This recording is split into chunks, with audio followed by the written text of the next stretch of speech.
탄핵도 탄핵이지만 저는 보니까 국회 과방위가 아주 잘 싸우고 있는 것 같습니다. 예, 현명하게 네네. 아주 원내 전략도 잘 싸워서 하고 있는데 저는 그런 좀 지혜롭게 싸우면서 뭔가 좀 정치의 효능감. 네. 아, 정치인들이 저렇게 하니까 다 뭔가 생각을 가지고 했네, 일이 되네. 그런 맛을, 정치의 맛을 국민들께 보여줘야 되거든요.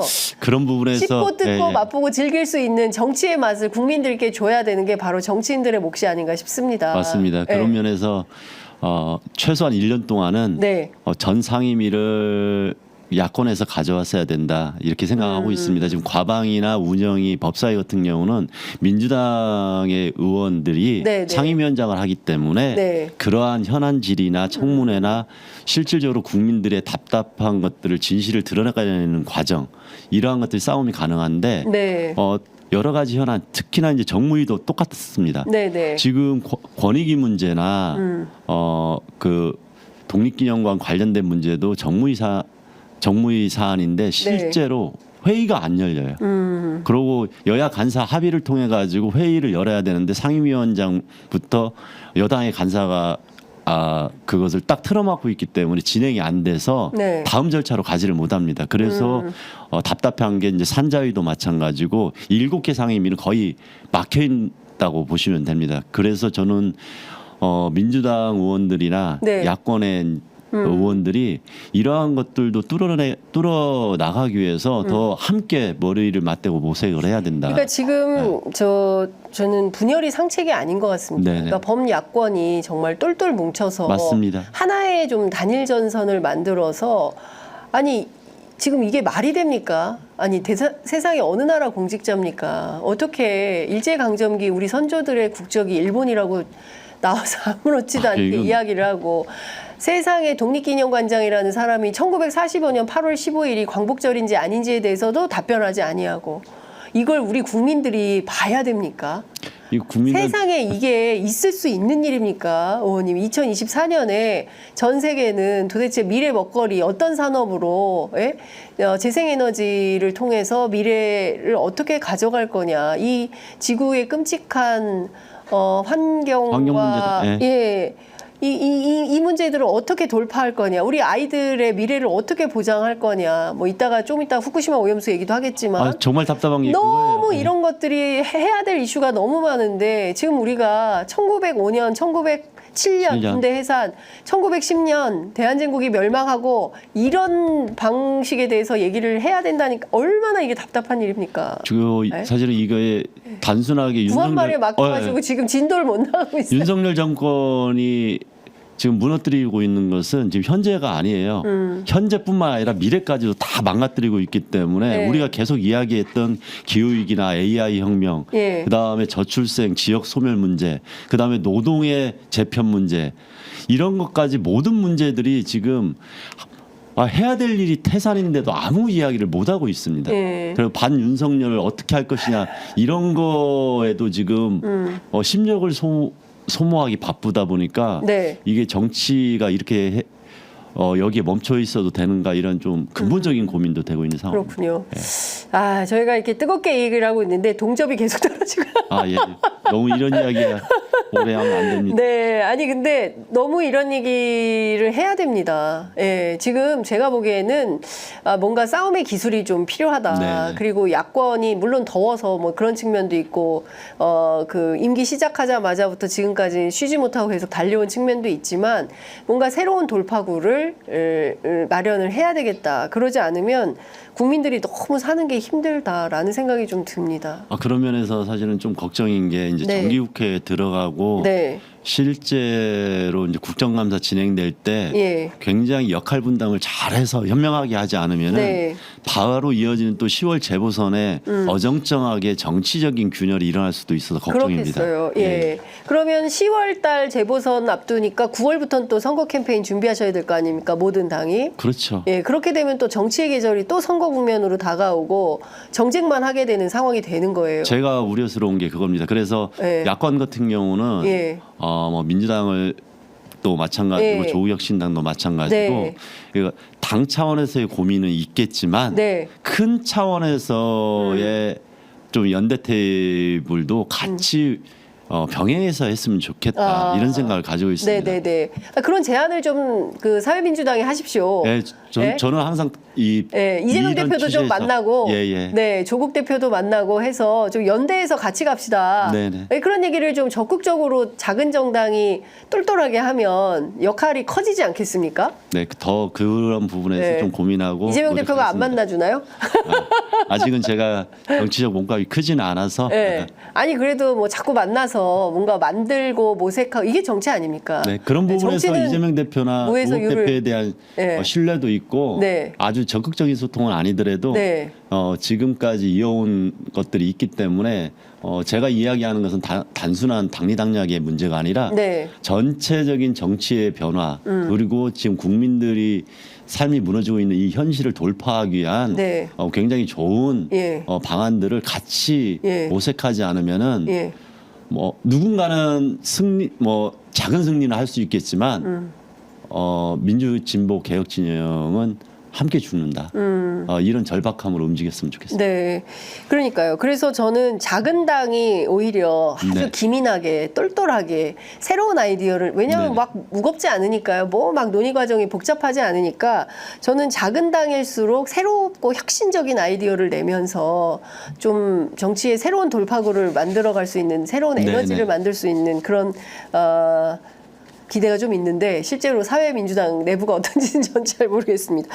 이것 좀 여쭤볼게요, 의원님. TMF. 네. 예, 이거 어떻게 되고 있습니까? 지금 어제까지 확인한 바로는 네. 실제로 정부에서 이제 1억 6천의 공적 자금을 투자하는 거 네. 외에 피해액 1억 2천 규모에 대한 정산 작업이 너무 네. 늦어지고 있습니다. 예. 그리고 이거 관련해서 또 하나 저희가 걱정인 것은 이 안에 구성원으로 섞여 있는 노동자들에 대한 임금 체불이 지금 발생하고 있는데도 불구하고 대책을 마련하지 못하고 있습니다. 야, 예. 구영배 씨는 어떻게 되고 있어요? 지금 거기도 이제 구속도 안 됐던데. 예, 기업 회생 절차가 마무리가 진행되고 있기 때문에 예, 예. 그 과정에서 계속 예. 역할을 할 수밖에 없는 이런 예. 상황인 것 같습니다. 그런데 저는 이 부분에 대해서 정부가 생각보다도 예. 더디게 움직이고 있다. 그게 좀 걱정이고 당장 며칠 새에 소소한 그 자금 유통이 안 됐을 경우에 무너지는 소상공인들도 많고 아까 이야기했듯이 거기에서 일했던 사람들도 일터가 없어지는 이런 일들이 지금 하루하루 이어지고 있습니다. 지금 도처에 피해자들이 나오고 예. 있습니다. 지금 TMF 관계에서 일했던 뭐 셀러나 뭐 네네. 소비자뿐만 아니라 그 노동자들도 갑자기 일터를 잃게 되고 예, 예. 어느 날 갑자기 막 무슨 그 라이더 같은 일을 하셔야 되고 네, 이직도 막 못 해요. 이직도 지금. 못 해요. 왜 그러냐면은 네. 관련 업계 자체가 흔들리고 있기 때문에 네, 어디로 갈 어디로 가더라도 뽑지도 않아요. 뽑지도 않고. 왜 이 그러냐면 노동자들의 생존은 누가 책임져야 돼요? 그래서 어제도 제가 이제 원래 질의가 네. 계속 이어졌어야 되는데 예. 지금 국민권익위하고 예. 이것 때문에 그 네. 다음에 있을 질의들이 이어지지 못했어요. 그래서 서면으로서 예. 요청을 하고 TMF 얘기는 하지도 못했어요. 그렇죠. 세상에. 제대로 하지도 못했습니다. 사실 제일 중요한 게 이게 지금 사람들 네네. 먹고 사는 문제가 당장 지금 뭐 그 일터에서 쫓겨나가지고 생계가 안 되는 분들일 거 아닙니까? 여기서 얘기하기는 그런데 네. 어제 혹시 방송 본 예. 분들이 있는지 모르는지 예. 이게 뒤에 현안 질의가 더 이상 이어지지 않아가지고 제가 강력하게 예. 항의를 했었습니다. 예, 예. 12시가 되더라도 예. 지금 해야 할 게 된다. 너무 많다. 근데 지금 7시 전에 산회를 하면 어떡하냐. 그러면서 제가 강하게 항의했던 것이 실제로 해야 될 그 현안 질의들이 꽤 많고 거기에 대책을 요청을 하고 답을 받아야 되는 그런 상황이 이어지지 못했습니다. 그래서 결국은 저도 급하게 서면 질의로 요청을 하고 나갈 때 이제 금융위원장한테 이 부분에 대해서 꼭 챙겨달라. 네. 그리고 다시 한번 연락드리겠다 이렇게 해가지고 얘기한 상황입니다. 아니 지금 그 의원님이 읍소할 일이 아니라 의원님이 피감기관 관계자들 당신들 똑바로 자료 제출해라 이렇게 세게 말씀을 하셔야 돼요. 의원님이 읍소해야 되고 현안 꼭 질의를 갖다 주세요. 왜 제가 그렇게 했냐면은 네. 현안 질의를 그때 했어야 되는데 산회가 되면서 못했기 세상에. 때문에 예. 이것은 사실은 국회의 일부 책임이거든요. 불러놓고 질의도 못하고. 네, 질의도 안 하고 세상에. 산회를 했기 때문에 그래서 제가 항의를 했던 거고 그러기 때문에 서면 질의는 별도로 해서 강하게 네. 이 대책을 추진해달라 그 이야기하는 거예요. 별개로 네. 거기가 움직이게 하기 위해서는 저희들은 읍소리도 해야 됩니다. 안 움직이면은 안 네. 되거든요. 지금 하루하루가 급하기 때문에. 큰일입니다. 네. 지금 뭐 해야 될 일은 너무나 많은데 아니 근데 국회 과방위 같은 데는 12시까지 하다가 안 되면 차수 변경도 해서 새벽까지 그래서 제가 이어서 하고 답답한- 예, 뭐 법사위도 그렇게 하는데 근데 정무위는 국민의힘 출신 네네. 국회의원이 하다 보니까 7시면 그냥 산회해 버리고 네, 그래서 그리고- 윤한홍 위원장 그 뭐 친윤 핵심인 윤한홍 위원장한테도 강력하게 항의하고 실제로 이런 식으로 해가지고 일하는 국회 한다고 되겠냐. 얘기하겠느냐 하면서 예. 부끄럽다고 막 이야기해서 약간 소란이 있었는데 예. 어, 일하실 때 깝깝하시겠습니다. 예. 일을 좀 열심히 적극적으로 하시려고 하는데 오히려 또 이렇게 방해가 된다. 네. 근데 어제 보니까 그 광복절 경축식 관련해서도 이종찬 광복회장에 대해서 여당 의원들이 계속 비판을 했네요. 네. 권성동 의원은 자기 말 안 들어 기분 나쁘다고 광복절 논란을 일으키면서 친일 분자가 정권에서 암약한다. 갈라치기나 하면 되겠냐. 유영아 의원은 이종찬 회장이 저번 광복절에 불참하셔서 볼성 사나웠다. 이현승 의원은 광복회는 정치적 행동을 일삼아서 문제를 일으키고 있는 것 같다. 명백하게 법률 위반이므로 감사 대상이라고 보인다. 오히려 이게 적반하장 아닙니까? 완전한 적반하장이죠. 네. 사실은 본인들도 좀 부끄럽긴 할 거예요. 내부로 내면으로는. 그런데도 불구하고 일방적으로 네. 정부가 비판을 받고 있는 입장이다. 약간의 쉴드를 치는데 예. 사실 이 논리 구조가 되게 유치합니다. 예. 이게 정치적인 행위라고 하면은 예. 광복회나 독립기념관 관련한 것은 일을 하지 말라는 거예요. 그러니까. 광복회가 있는 것은 예. 이런 잘못된 친일 문제나 독립과 광복에 대해서 왜곡된 이야기가 있을 때 그걸 바로잡기 위해서 행동하게 해야 되는 게 맞습니다. 그래서 그것은 대통령이든 정치권이든 그걸 잘못했을 때는 이런 비판을 못하면은 광복회가 왜 필요하겠습니까? 네. 그런데 그걸 정치행위라고 하는 것은 예. 완전히 예. 잘못된 거고 이건 말도 안 되는 적반하장이라고 다시 한번 강조드리는 게 만약에 거기서 선거운동을 하거나 정치인에 대한 지지선을 했거나 예. 이러면 문제가 돼요.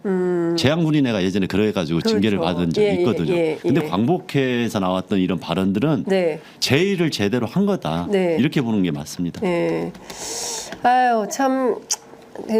바라보는 정치인, 그러니까 현장에서 역할하는 정치인들이나 또 바라보는 시민들이나 다 똑같이 답답한 건 마찬가지다. 뭔가 좀 중심을 잡고 구체적으로 뭔가 이게 일이 되는 방식으로 가야 되는데 아니니까 답답하다라는 말씀 주셨습니다.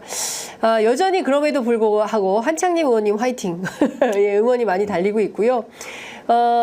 그리고 저희 방송 보시면서 의원님들 많이 나와서 좋다. 의사소통도 되고 이런 의견 주셨는데 저희가 날마다 열심히 섭외해서 현안과 관련해서 쟁점 상임위 의원님들 뭐가 좀 속속들이 알고 싶다 할 때는 편의점에 오셔서 상세하게 들을 수 있도록 저희들이 그 국회의원들 많이 초대해서 인터뷰 모시고 있다라는 말씀을 드립니다.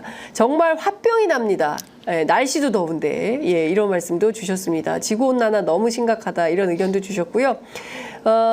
시금치를 자주 안 사 먹어서 엄청 비싸군요. 미친 가격 이렇게 비판도 해주셨습니다. 냉면 한 그릇에 10,000원 넘어요. 이런 의견도 주셨습니다.